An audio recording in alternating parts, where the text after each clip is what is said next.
Hey team, it's time for an early career designer's portfolio review. I'm Megan Thomas and I'm a senior UX designer with almost 10 years of experience in enterprise software design. I've taught and mentored over 300 early career designers through UC Berkeley's UX UI Design Bootcamp. In this video, I'm going to review an early career designer's portfolio and share my thoughts as a senior designer. My goal is to provide actionable feedback to help them succeed as they look for a job in the UX industry. Join me for a stream of consciousness walkthrough as I assess one of their case studies. Remember, mine is just one opinion. Make sure to get multiple perspectives before making any changes. All right, let's dive into the review and learn together.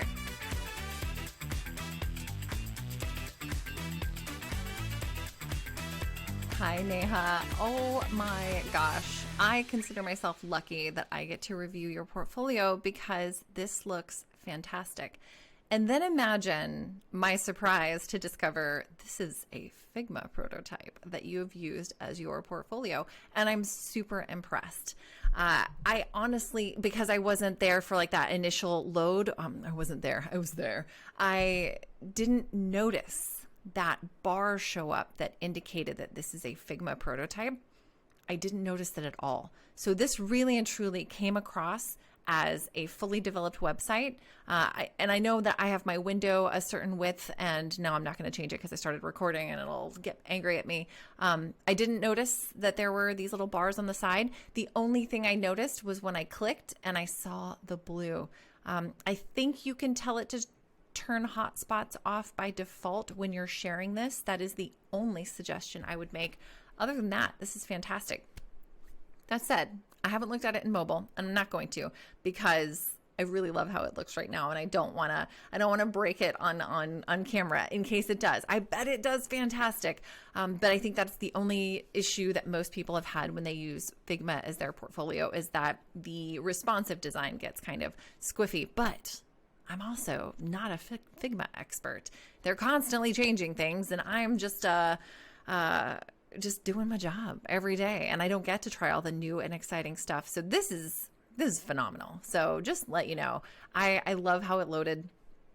I love that you've got these animations, and I particularly love that because now I know it's in Figma and I know how much work goes into creating all of these animations. I don't know on certain websites if people are using an animation like a CSS library, which is easy, and there's nothing wrong with that. I love that people use it, but I also know that hand was animating in Figma. You have to put some work in. You have to actually like do it and then test it and go, oh, is that really what I want it to look like? So I just want you to know it's coming across as beautiful to me. So you're an inquisitive storyteller, UX UI designer, and problem solver. And I love all of those things. You know, I love a storytelling and I love problem solving. And I love that you've got a little introduction here, a designer and computer science whiz. Okay, so now you're really setting yourself up for people to be like, what do you mean computer science whiz?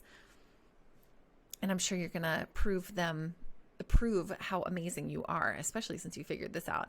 I love this. I wanted to try and like totally nail it and like zip down to it perfectly with my scroll, but I wasn't able to do that. This looks really good. So it's UX design, mobile and interaction design, designing a trusted and fun investment education app targeted towards teenagers. Now that's interesting. I haven't seen this very often, and I'm really excited that it's just something a little bit different. So I kind of want to click on that, but I also want to look through here. Okay, so we did a redesign and mobile, making sure we did a responsive web design. Thank you for not calling it RWD, but responsive website, including the mobile experience. So at the North Toronto Cat Rescue, which just brings me pure joy. You worked with the owners to redesign the nonprofit North Toronto Cat Rescue website to improve user satisfaction. I'm deeply curious. What's this? Okay. And then we have Pin Trips, designing a brand new way to plan trips faster and easier than ever for apprehensive travelers post-pandemic. I love it. Ooh, I also love that you have like, are these, oh, is that just a visual to the side of it? Oh, it's an indication of which panel you're on. I love that. I wondered if I could click on it. Then you've got your graphic design here, which is gorgeous. Okay, I'm going to click on Invest You because it is, well, primacy bias. It's the first thing you've put on here. And in my mind, that is the project that you're most proud of. So let's click into it. Ooh, that was a slick animation. Love this so much. Okay. You've got your visual here. I was wondering if it was going to do anything if I click on it. Okay, just wondering if it was like everything seems so clickable and exciting here. So really good job making it appeal to my sense of curiosity. What happens? So we've got the overview. It's widely acknowledged that the sooner you start investing, the better. However, how many of our youth are genuinely well versed in the art of investing? The number is shockingly low. Probably not as shocking as you might think. I was I don't know. I was just like, I have dollars. I can go to the vending machine when I was a teenager. So this is exciting. Start here and invest in your future for life. Did you do that writing? You should definitely call out if you've done the UX writing that we see in the interface. That is really cool. Whoa, here we go. The problem. Nearly half of Gen Z is turning to social media for investing advice, despite ranking as one of the least trustworthy sources. Is there a link here? Okay. Gen Z continues to grapple with challenges in financial management, turning to unreliable sources like TikTok and Reddit. Personally, I struggled financially because I lacked a mentor at home, received no guidance in school, and found online resources to be both overwhelming and conflicting. These shared struggles prompted each member of our team to embark on a research journey. Oh my gosh. This is really well written.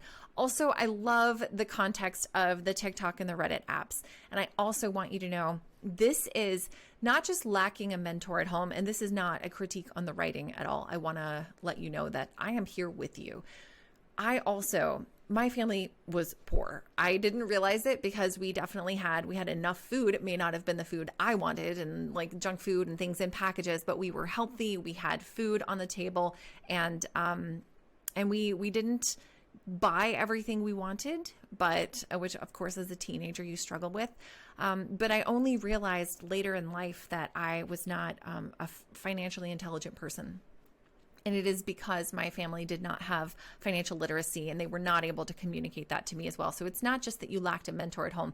As a society, we are not doing a good job of bringing financial literacy to people at a young age or to ensure that all of our citizens are financially literate. So I really am excited that you bring that to the beginning of the story. And I'm loving this storytelling already. Ooh, this is so good. Okay. I also love that this is really scrollable. So I start at the top, the case study presentation, and then I go to like one section. You're not overwhelming me with information. You're actually giving me something that's interesting and making me want to scroll down further. The research. Majority of users lack the confidence and knowledge in investing. Our team interviewed five members. Members of what? Also, like the thing I am discovering, the only other reason that I recognize that this is a Figma project is because I'm not able to like double click and like look stuff up or highlight something. This is purely me, but if you watch my videos, I like to highlight and stuff and talk about it. That's the only reason I notice, hey, wait a second, this is not a website I can click on. So really good job making it look realistic.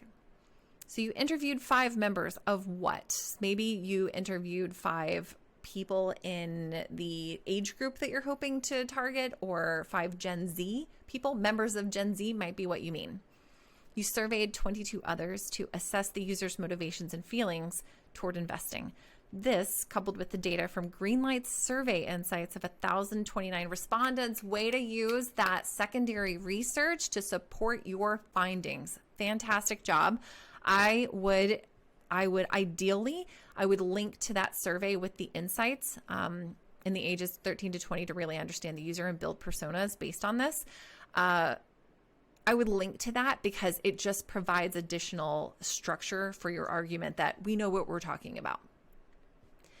I would also make this key insight section either, if you're going to center the text, make the text very, very small, short, easy to process, real sushi size. So I would do 1, 2, 3 across rather than listed, especially when it's centered text and the line breaks. So it's just a cognitive load thing, and you've got tons of space in here. So I love that you've got this because it clearly balances the margins that you've got going on your case study, but it's like you're wasting space. So I would actually suggest either keeping those left aligned or as close to left aligned, like left aligned, but center the whole chunk of text if you don't like how it looks kind of anchoring too hard to the left side, if that's what you're feeling, because I would feel the same way. So yeah, either 1, 2, 3, or list them and then just center it in the box. Just take up a little bit more space. I like this. There's a lot of fear. I still don't know.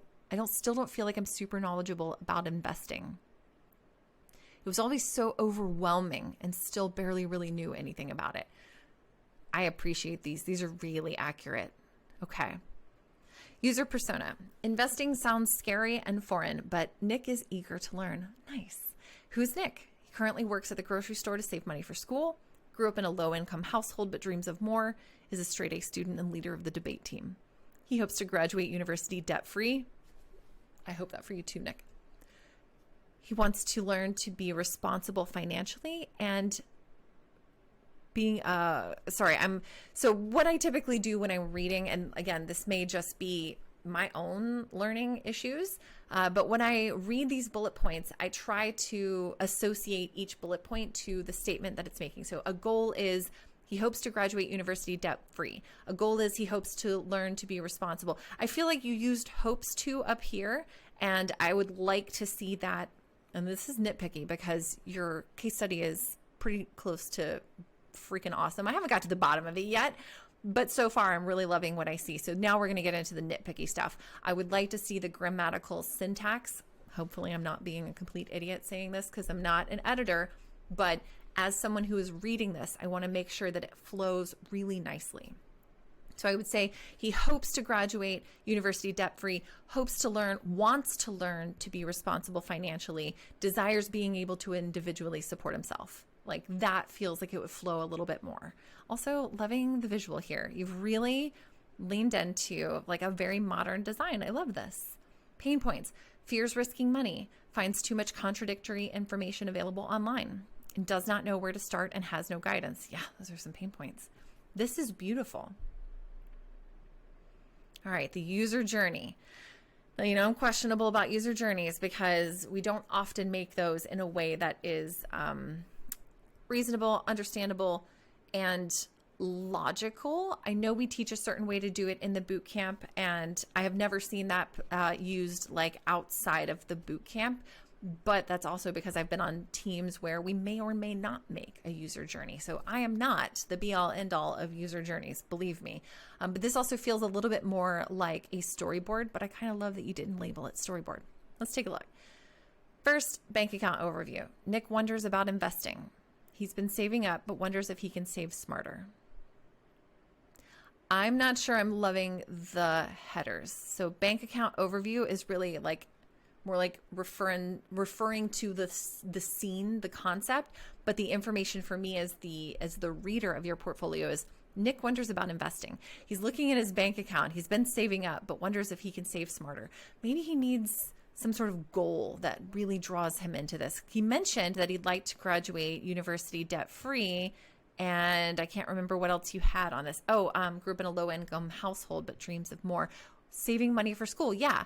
So I would say I would probably make some adjustments to this to tie Nick a little closer into this content to say Nick wonders about investing because he's been saving for college and wants to be sure he has saved enough, and maybe investing is a way to augment what he's doing in order to save. Like that's a really wordy version, but tie that closer into not just Nick wonders about investing. We all wonder about investing, but what makes us actually click through to find out more? Nick looks online to learn, but he is confused and overwhelmed. Give me a little bit more, a little bit of like contradictory information. He's got 7,000 tabs open and doesn't know where the sound is coming from, kind of thing. Recommendation. His friend recommends Invest You. Again, these storyboards, these user journeys, this is the recommendation. This is what comes next. But like he finds it. This is the discovery phase of how someone finds your product, not how someone uses your product. He's skeptical, but decides to give it a try. These two are, all right, so he celebrates it's easy to use and a fun way to learn. It's on his way to becoming a millionaire at 50 because he invested early. No. This is beautiful. It looks great. It's a bullshit story. So he wonders about investing. Give him a reason why. Tell the hiring manager that's reading this that you understand why the user is there, and it's not because your friend told you to go here. I work for an HR software company, and almost no one is out here like, oh my gosh, you have to use Hierology, just in the same way that no one is like, you have to use Workday. It's amazing. Like, ours is definitely better than Workday. It's a different vibe entirely. And we also don't do most of what Workday does medium well. But this story, like, this is not how people find things. So give me something more realistic. Again, everything is super tight on here, so I am giving a little bit of nitpicky advice. Tell me a real user journey about Nick is saving for college and is worried he won't have enough saved up because his family won't be able to help him. He comes from a low-income household. He is confused and conflicted. There's so much information online, and some of it seems relevant. Other things are contradictory. He doesn't really know what to trust. That know, like, and trust thing comes in with the recommendation. So sure, like, get a recommendation, but maybe from a trusted advisor, not another teenager. Another teenager isn't going to tell him anything effective about investing. So maybe he talks to his counselor at high school, if they still have counselors in high schools. Maybe he gets a recommendation from a counselor or someone who, maybe he talked to someone. God, what kind of class would they actually have in high school where they talk about finance? Wouldn't that be amazing? Okay, but he talks to someone who's like, you should look at investing. You've saved up some money and you should let that money do the work for you. So Nick finds the InvestU. Like, give me something more about, like, because we're not saying Nick's going to come from a poor, low income household and become a millionaire. That is every poor kid's dream. Now we're just surfacing the American dream. We're like, he gets a lottery or he puts $1,000 on GameStonk and somehow turns that into $1 million.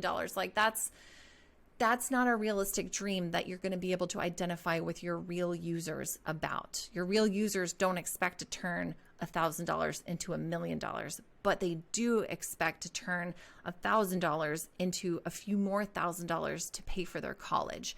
Like, this would be more realistic if he actually graduated college with no debt because he relied on investments and the information he learned in the app.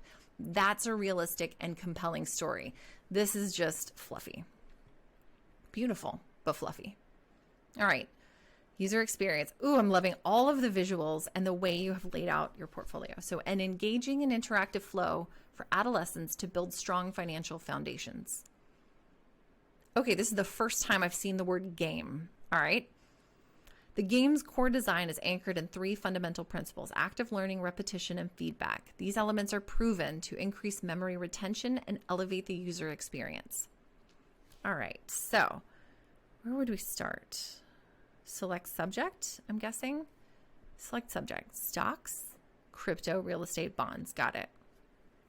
So he goes through stocks and he goes into module 1. He learns concept X. He does a question and review for that concept. Did he get it correct? If he did, he goes to, I think you've already got this here, so I would indicate, or at least take off this this arrow right here, so that you're actually showing the dichotomy, the binary choice between yes, he got it correct, or no, he didn't. Overview and rewards, all right. And then you see the leaderboard, all right.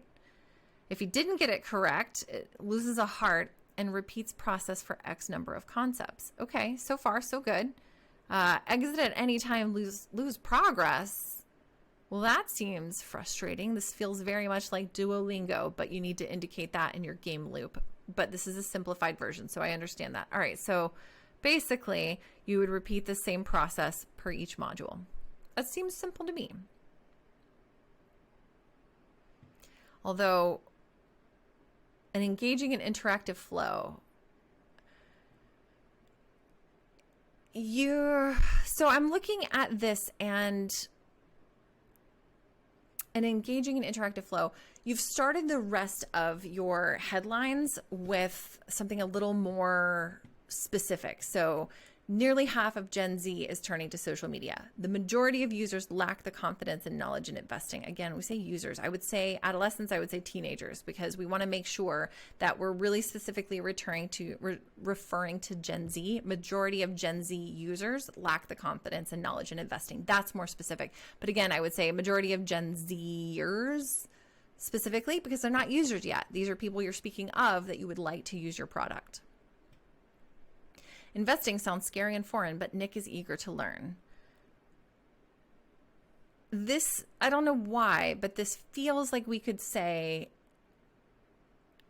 adolescents, teenagers need an engaging and interactive flow to build strong financial foundations. It feels like the syntax is more aligned with what you've already set the expectations for. I don't know why, but this kind of threw me off a little bit. Again, not an English degree major, clearly. All right, let's check out the rest. All right, we got to stop saying our. We are not the royal we. This is not the our that we're speaking of, our broader perspective, our higher self, and us. No, no, no.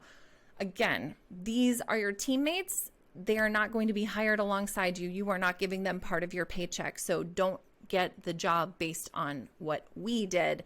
But yes, this is great. So I created low fidelity prototypes based on sketches the whole team created, something like that. But again, take ownership for what you've done. I also love that you took ownership of that mostly, but definitely like anything that says we or our starts to turn the hiring manager to think, okay, did they actually do this work? And if they didn't, then I'm not going to hire them because I don't know what you did versus what all they did.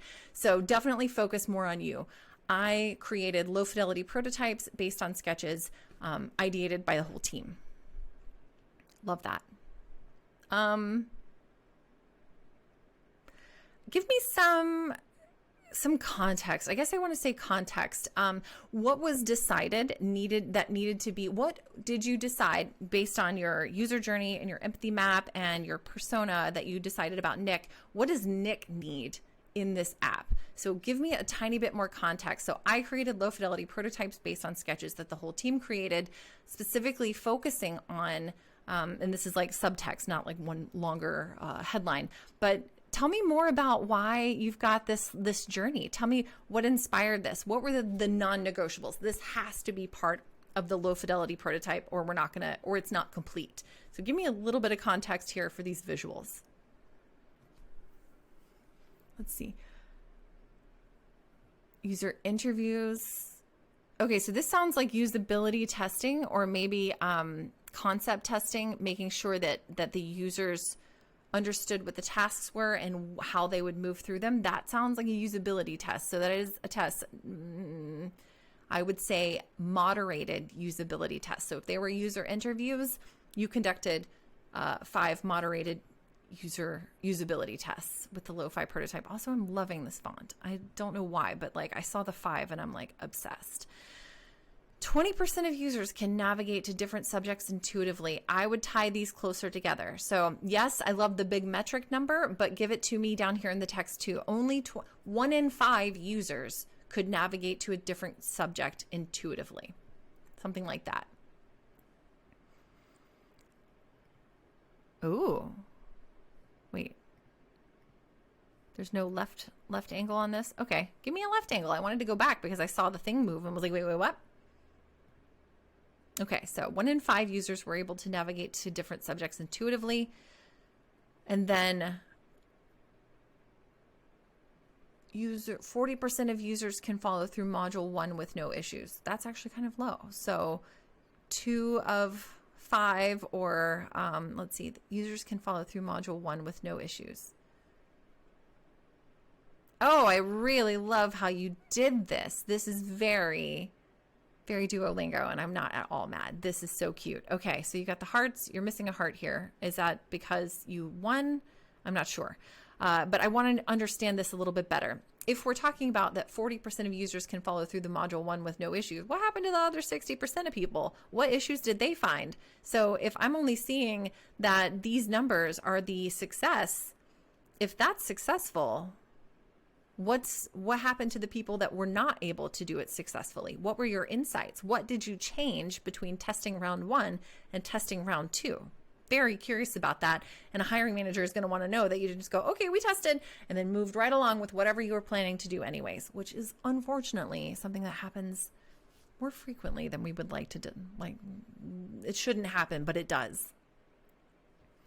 Second round of testing proved that there was 100% success rate for each of the tasks. Again, this is very self-congratulatory, but what were the tasks? What were they successful at? How did you know? Give me a quote, something from someone. Like, this is just like, we did good, but they don't know the quality of the test. So tell me what that 100% success rate means, in addition to like how many tests did you do? What type of testing did you do? So a little bit more context on that. Beautiful, but sort of meaningless. All right, let's see.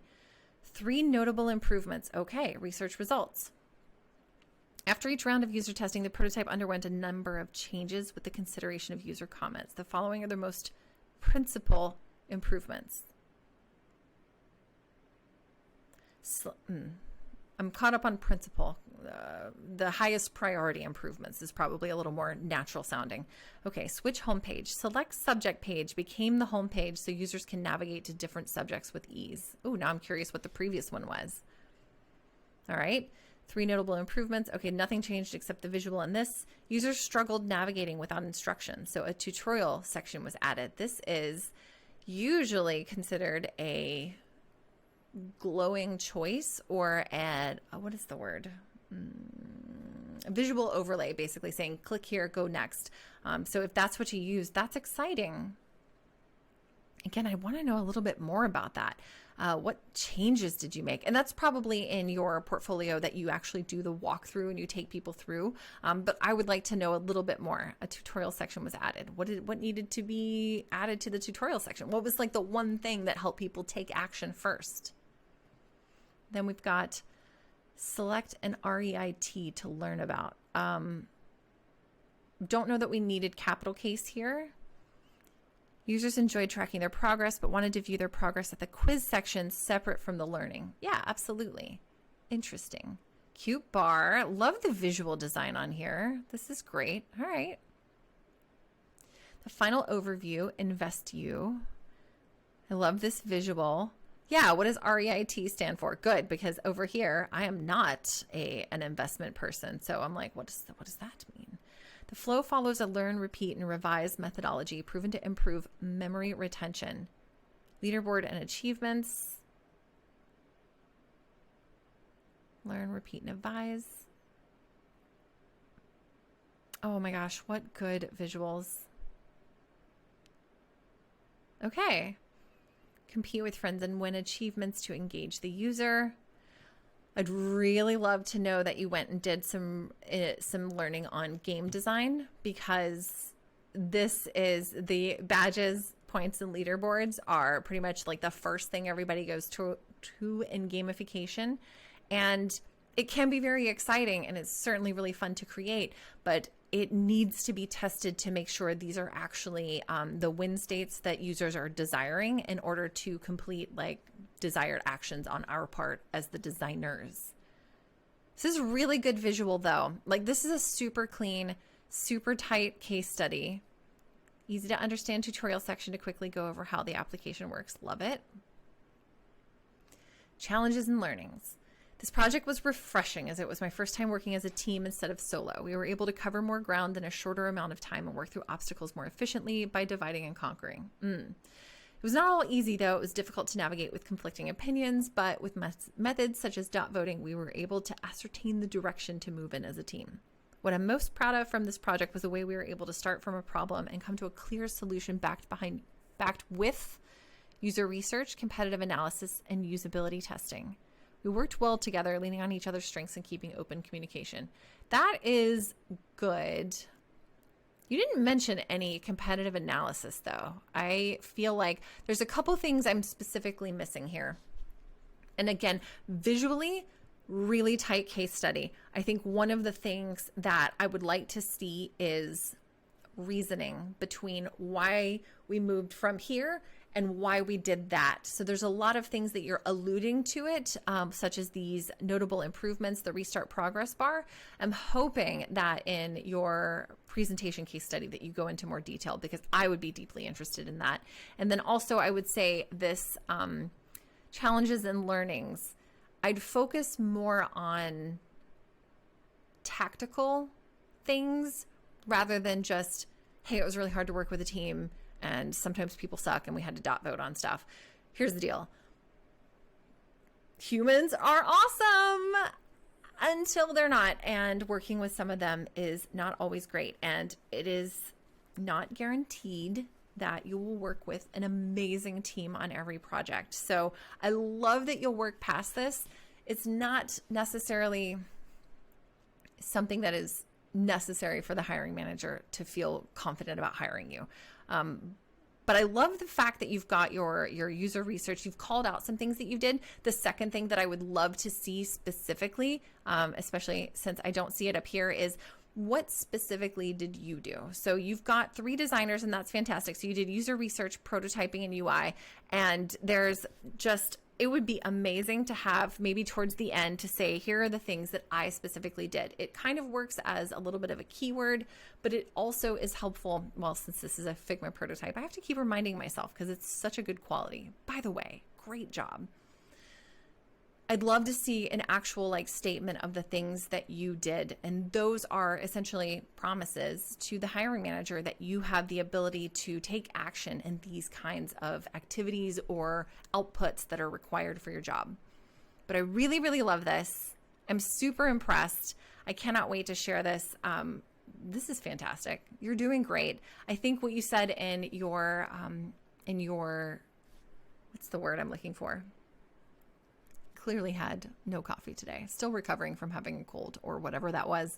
I think you mentioned that it is a struggle right now in the industry, and I'm sorry. I'm sorry that it is a struggle right now, and you should definitely be getting some attention on your portfolio. This looks fantastic. I'm really excited to hear about your next interview and how it goes, because if this is how you're able to present your work in other ways. Oh, I also love how it spells itself out.